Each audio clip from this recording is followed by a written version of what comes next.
A little bit over a week ago, I did an Injustice 2 premiere skin video where I gave you my wish list and personal feelings of what I would like to see in the game. It wasn't based on prediction or likelihood or anything like that. It was just my dream of what I would like to see for each individual character. So I thought I'd do a similar video where I give you all 9 DLC characters in my dream world. This is a complete wish list, none of these are predictions, so keep in mind I'm not trying to appease any of the fans, this is just for me, and with that very important disclaimer out of the way, my first character is Vibe. This was a character I wasn't super familiar with until the TV shows started using him. Once the TV shows did start using him, I did a little bit of research on him and read some stuff, and I grew to like the character a lot. He's actually really cool, and because of his implementation of the TV show, you can have a lot of fun things with him in Injustice 2. For example, this character has the ability to jump through the multiverse. So we've seen Cyborg's super take us to Apocalypse with the mother boxes. What if they implemented Vibe into the game and his super was that he jumped to, Supergirl's Earth or the Flash's Earth and then went back to the Injustice 2 story? That would be really cool to see, right? They actually recently did this on the TV shows. Vibe actually came up against another metahuman with his abilities, and during their fight, he jumped between universes. He jumped to, I think, like a volcanic a planet, I guess, and he went to Supergirl's Earth, and I think a couple other locations. It was really cool to see, and I could totally see that being used in a super animation. His winning animation, he could, open up a portal and then, go through it. Oh my god, I just thinking of all these possibilities gets me really excited about the idea of this character actually making it into Injustice 2. I really hope he gets a slot in the DLC. It would make me very happy. Next up is Etrigan. Etrigan is actually a character I don't really know a ton about, but what I have seen from him really excites me. Visually, he's quite threatening. He sounds threatening. In the first game, the closest thing we had to a character like this was Raven, but actually having the demon Etrigan in the game I think would be on an entirely different level. Etrigan was actually in the Injustice comics. Not for an extended period of time, but he does exist in this universe.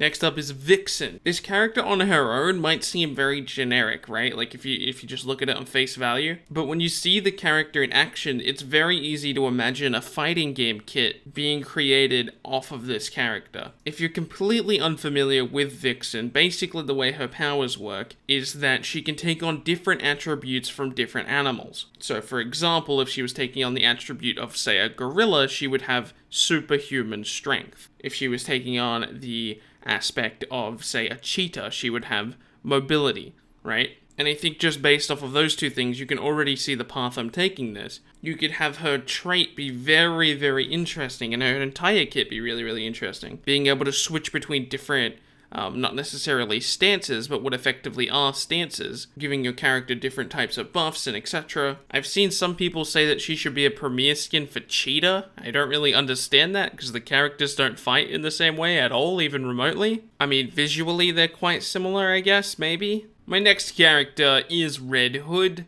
I feel like I don't need to talk about this one. I feel like most people want this character in the game. Generally, I don't just go along with the community's opinion on something. Generally, I form my own opinion, and usually that opinion ends up being contradictory to the community's opinion. But in this case, Red Hood is a character I would really love to see in Injustice 2. Next up is Ragman. Ragman does actually exist in the Injustice universe. He actually had a chance to kill Superman. I forget how Superman avoided that death. Now I'm just curious. Hold on, I'm gonna go look. Long story short, Shazam basically saved Superman's life, which is kind of ironic, because,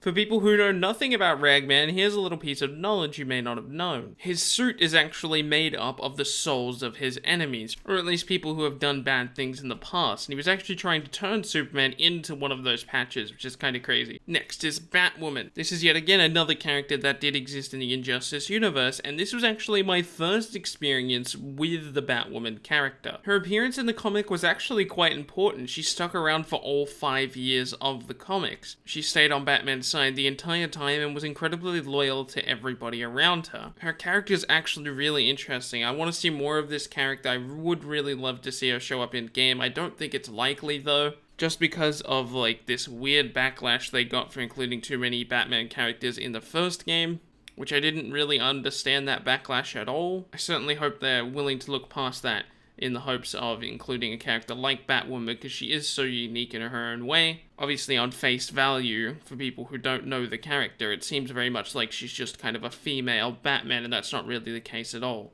Next up is John Constantine. I'm a huge fan of this character, even though I've only seen a limited amount of things with him in it. I read the Injustice comics, he was really entertaining in that. I saw his one-season TV show that ended up getting cancelled. I saw him when he crossed over onto Arrow, and I've seen Justice League Dark, and that's really about it. But in those limited pieces of media I have seen him in, I've been really enjoying the character quite a lot. I don't know if it's just the British accent that I love, but something about the way that he talks really intrigues me and wants me to see him on screen more. And a part of me just wants to see him in the game just to see what NetherRealm can do with him. My next character is Miss Martian. In the first game, we did have Martian Manhunter, but Miss Martian is a significantly different character. She's actually a white Martian who's disguised herself as a green Martian for being, I guess, kind of disappointed in her species and the history that it has, at least in the context of Mars. What's cool about that is you could design a very interesting kit. For example, you could make her trait allow her to build up super meter, and her super could be the most unique one in the entire game,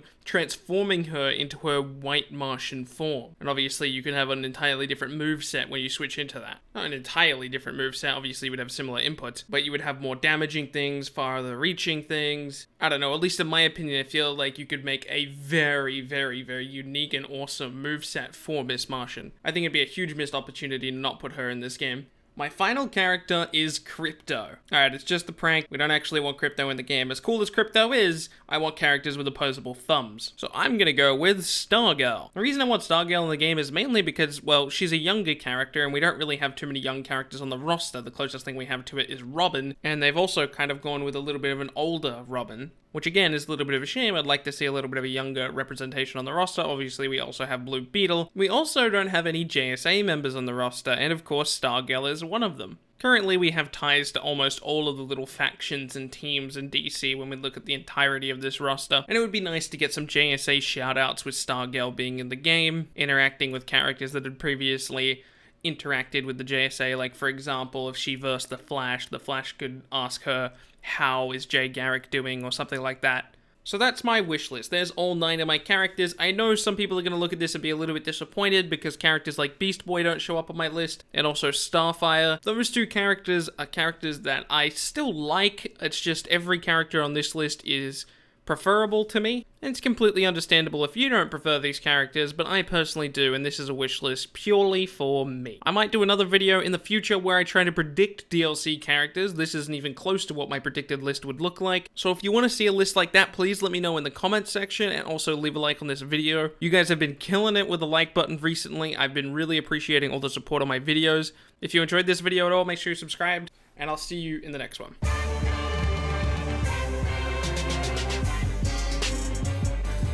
Holy mackerel.